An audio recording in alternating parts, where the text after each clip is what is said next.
गांव की चाउमीन। गांव में चाउमीन का चलन अभी अच्छे से नहीं आया था, लेकिन सुरेश शहर से चाउमीन बनाना सीख कर गांव में ठेला लगाता है।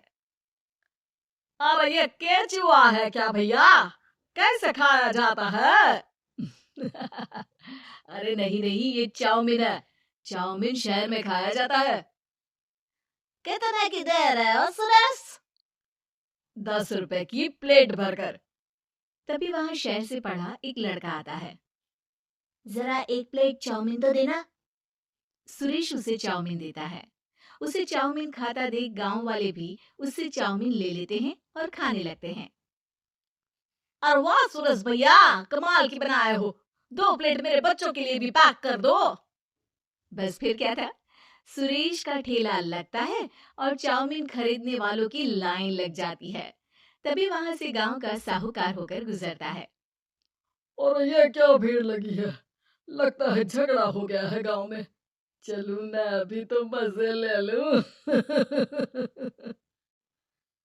अरे कहाँ है, इतनी भीड़ लगी है यहाँ? लड़ाई हो गई है क्या? अरे साहूकार साहब, ना ना ना, कोई लड़ाई ना हुई है।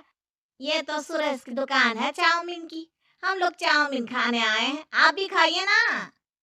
साहूकार चाउमीन खाता है और सुरेश की तरफ देखता है, जो सारे दिन के पैसे गिन रहा होता है। अरे सुरेश, क्या लागत है इस काम की? अरे साहूकार जी, आप अब आए हैं तो ये पूरे 10,000 रुपए ले जाइए, जो पिछले साल शहर जाने से पहले आपसे लिए थे ना। लागत तो क्या कहे, जो आपने दिया था उसी में सीखा भी है और दुकान भी खोल ली।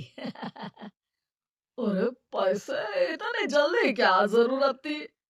कैसे जरूरत नहीं थी साहूकार जी, इतना मोटा ब्याज कहाँ से भरते। साहूकार को अब सुरेश की दुकान को हड़पने की लालच आ जाती है। नाना करते ये सारे दिन में 500 रुपए कमा ही लेता है। अरे गांव में ये ऐसे ही कमाता रहा तो कहीं ब्याज का काम ना शुरू कर दे। अरे भैया, कोई ना कोई जुगाड़ तो करना पड़ेगा। अब साहूकार घर आ जाता है और अपनी बीवी को सारी बात बताता है। हाँ जी, ये तो मैंने भी सुना है कि सुरेश के हाथ की चाउमीन नहीं खाई तो कुछ नहीं खाया। अरे हाँ हाँ, सही ही कहते हैं। मैं अभी खा कर ही आ रहा हूँ। अरे भाग्यवान है, कितना अच्छा हो ना। अगर वो पैसा हम लोगों को मिल जाए, क्यों? है? हाँ, वो तो है, लेकिन कैसे? हम लोगों को तो चाउमीन बनाना आता ही नहीं है।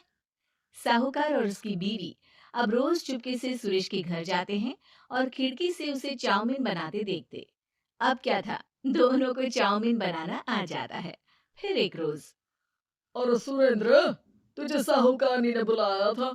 बोल रही थी कि बेटे के जन्मदिन में 10 किलो चाउमीन का ऑर्डर देना है। बना दोगे ना? अरे हाँ हाँ साहूकार जी, मैं जरूर बना दूंगा। कब देना है घर में 10 किलो चाउमीन? अरे वो तो तू घर आकर पता कर लेना। मैं नहीं बता पाऊंगा। ठीक है, शाम को काम निपटा कर आ जाता हूँ। सुरेश साहूकार के घर जाता है, लेकिन वहां मियाँ बीवी मिलकर उसे बंधक बना लेते हैं। अरे मुझे क्यों बांध रखा है? मुझे छोड़ दो। आज से तेरा ठेला मैं लगाऊंगा और बहुत सारे पैसे कमाऊंगा। साहूकार एक आदमी को सुरेश की निगरानी में लगा देता है और वहां से चला जाता है। अगले दिन, अरे साहूकार जी, आप कब से चाउमीन बेचने लगे और अपना ये सुरेश कहाँ गया? और वो तो शहर गया है। उसका कोई काम निकल आया था। बोल रहा था कि जब तक वो ना आए तब तक मैं ही उसके ठेले का काम कर दूं। पैसे भी तो बहुत उधार ले रखे थे उसने। लगता है कर्जा भरने के डर से भाग गया है। अरे पर वो तो बोल रहा था कि उसने सारा कर्जा उतार दिया है। और वो क्यों भागेगा? इतना तो कमा रहा था। अरे मुझे क्या पता। अरे चाउमीन खाना है तो बोलो, नहीं तो भागो यहाँ से। अरे हाँ हाँ, दे दो दे दो। अब तो चाउमीन खाना पूरे गांव के लोगों के लिए आदत ही बन गया है। ना खाओ तो नींद ना आए। हाँ हाँ, तो लो और निकालो 50 रुपए। 50 रुपए क्यों? सुरेंद्र तो 10 रुपए में देता था। अरे वो पागल था, मैं थोड़ी ना हूँ। गांव वाले, जिनको चाउमीन की लत लग गई थी, वो करते भी क्या, दे दो और ये लो 50 रुपए। लेकिन फिर साहूकार उन लोगों को प्लेट में थोड़ी सी चाउमीन रख देता है। अरे ये क्या, पैसे 5 गुना ज्यादा और चाउमीन बस इतनी सी। अरे साहूकार साहब, भगवान से तो डरो। बस फिर क्या था, साहूकार की मन मर्जी चलने लग जाती है और गांव वाले करते भी क्या। एक रोज मुझे तो लगता है कि सुरेश को साहूकार ने मार डाला होगा, क्योंकि उसका काम इतना अच्छा चल रहा था। फिर वो क्यों जाता, और वो भी साहूकार के हवाले दुकान करके? ना बाबा ना। अगले रोज भाग्यवान, देखो तो जरा, इस सुरेश भी ना कितना पागल था। जिस काम से वो ज्यादा पैसे बना सकता था, उससे इतने कम पैसे छाप रहा था। 50 रुपए प्लेट में भी गांव वाले खूब खा रहे हैं चाउमीन। हाँ जी, और जितने में वो लोगों को 10 प्लेट खिलाता था। भर भर कर हम लोग उतने में 20 प्लेट बना रहे हैं, क्यों जी? वहीं सुरेश रोज भगवान से मांगता कि बस एक बार वो किसी तरह वहां से निकलने में कामयाब हो जाए, लेकिन उसकी हर कोशिश नाकामयाब होती। फिर एक दिन अरे भाग्यवान, ऐसा कुछ करो कि चाउमीन बनाने का खर्चा आधा हो जाए, जिससे हम लोगों को और मुनाफा हो। ना जी, मुझे तो कोई तरकीब ना सूझ रही। अरे सुनो, एक काम करते हैं। चाउमीन बनाने में जो सब्जी लगती है वो मंडी में लेने तुम देर रात चली जाना। तब तक वो सारी सड़ी गली सब्जी जो दुकानदार वहीं फेंक जाते हैं, वो उठा कर ले आना फ्री में।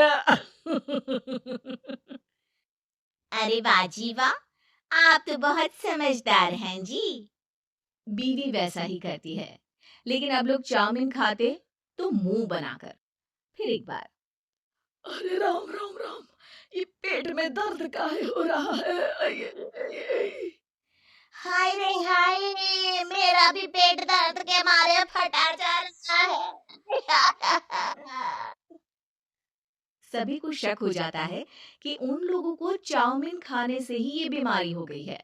वहीं दूसरी तरफ जो आदमी सुरेश की निगरानी कर रहा था, वो सो रहा होता है और मौका देखकर सुरेश वहां से भाग जाता है।